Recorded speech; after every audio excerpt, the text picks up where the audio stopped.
Hello everyone.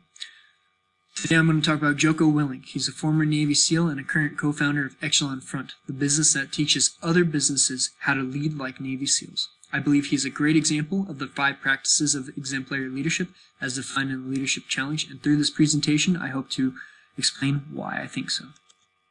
For one, he models the way. He affirms shared values. The core values of the Navy are honor, courage, and commitment. These are the same values that Jocko holds to himself, along with extreme ownership and discipline equals freedom. Extreme ownership is essentially taking ownership of everything in your life and not blaming anyone else but yourself. And discipline equals freedom is the exercise of discipline, as if you do not exercise discipline, you won't be free, as you are bound by your own desires and your own wants. But with discipline, you become way more free, as I'll show as an example later on. In order to affirm these shared values, he lives these shared values. As Lieutenant Colonel Singaraju, a flight doctor from the Army once said, "Officers uphold the standard. You may not be able to do the maintenance, but you can ensure that the maintenance was done correctly." Jocko would become a major within the Navy, and he'd become a commanding officer over his Navy SEALs as well. One time, on a mission gone wrong within Ramadi, Iraq, he had to give a debrief to his commanding officers as to why a friendly Iraqi soldier was killed in combat. Not necessarily in combat, but friendly on friendly. It's called blue on blue. Within the meeting would be the other Navy SEALs, Jocko himself and his commanding officers, and Jocko would turn to his Navy SEALs and ask them whose fault was it. Each would raise their hand, giving a possible reason why of what went wrong, and even the one who actually caused the fatality raised his hand and explained why he was at fault. But Jocko wouldn't let him take credit. Instead, he said he was at fault, as he was showing the example of modeling extreme ownership. He was taking ownership of everything as he was the commanding officer, and he was the one in control of everything that was going on. Mark Twain once said, "Do the right thing. It will gratify some people and astonish the rest." Leaders are the principal proponent for those they lead, and their actions should be routine, not astonishing. In this instance of Ramadi, Iraq, with the mission that had gone wrong, Jocko, his team of Navy SEALs, this was not astonishing for them, as Jocko was made very well sure that everyone knew he practiced extreme ownership. But his commanding officers were indeed astonished, and ended up letting him keep his commanding position over the Navy SEALs, as he was able to fess up for what had taken place. This was his way of teaching others to model the shared values. Another way he does it is through Echelon Front, by teaching different businesses how his experiences from the battlefield can translate into what people see nowadays. He teaches them the same concepts of his core values, his extreme ownership, and how discipline equals freedom. He inspires a shared vision.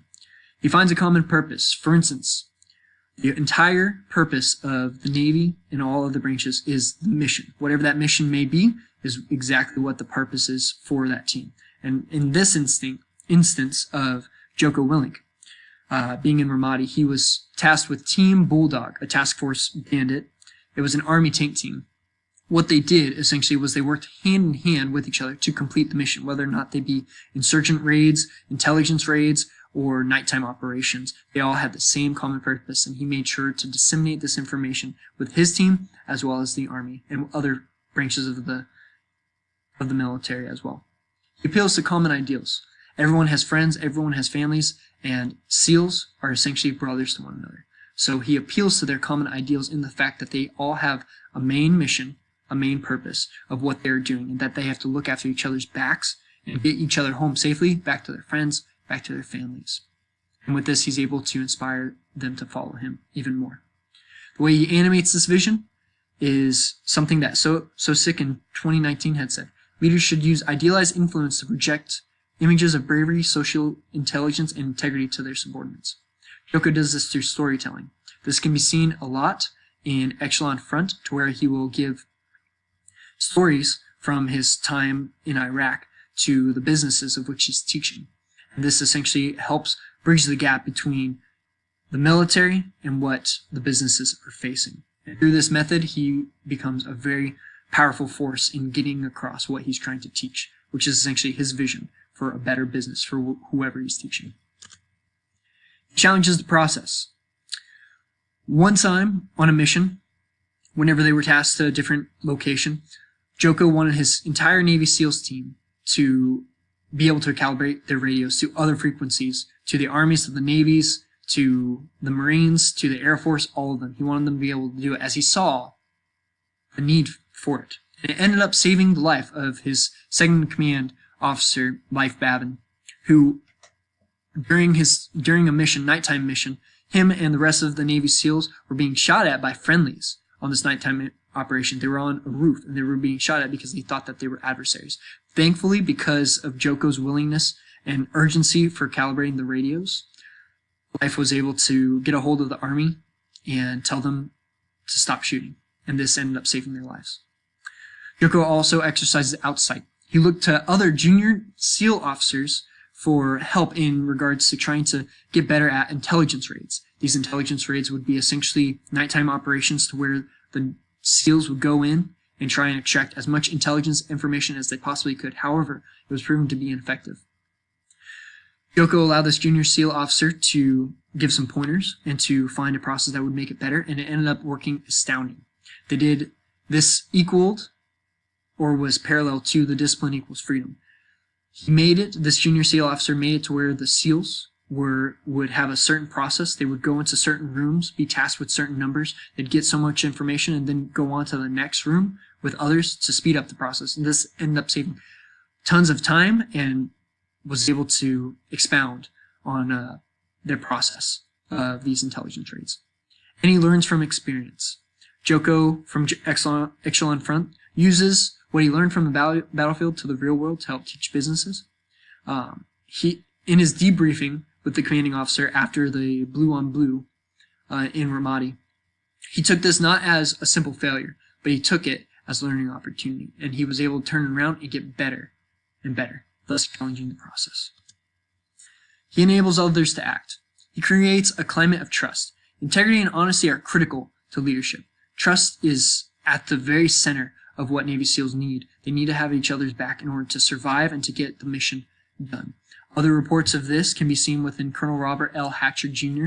He's an Army colonel, and his Ethics and Morals. He talks about how the Army needs to exercise trust in order to get things done, and the Air Force Green Dot training is essentially a appeal against any sexual harassment or anything that can cause a divot or pushback within an organization.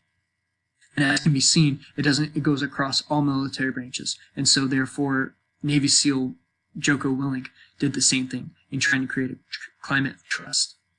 He facilitated relationships. For instance, Life Babin, his second in command, would soon become a co-founder of Echelon Front with him along the way, and he would exercise Band of Brothers, which is essentially a TV show that showed how being in such a difficult situation, such as in war, can really bring a team together. He enhances self-determination within others by having others practice extreme ownership, because everyone is practicing extreme ownership, then everybody will hold themselves accountable, thus making way for no blame, but for getting the job done and learning from failures. And developing competence and confidence.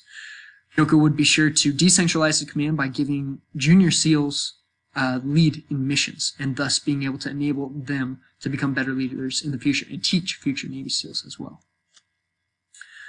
Encouraging the heart. Just as we said, he expects the best. He trusts his team, and sometimes he would have to sit out at command on the military installation giving commands while watching his team do the dirty work, essentially.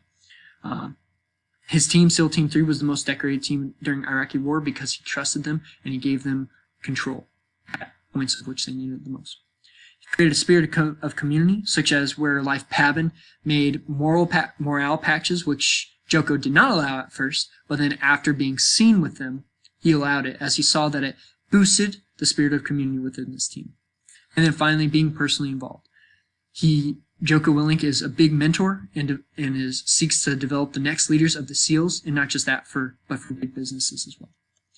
Here are the references that I had utilized to create this presentation, and I hope at the end of this you can understand why Jocko Willink is not only a great American hero, but also a great example of the 5 practices of exemplary leadership. Thank you.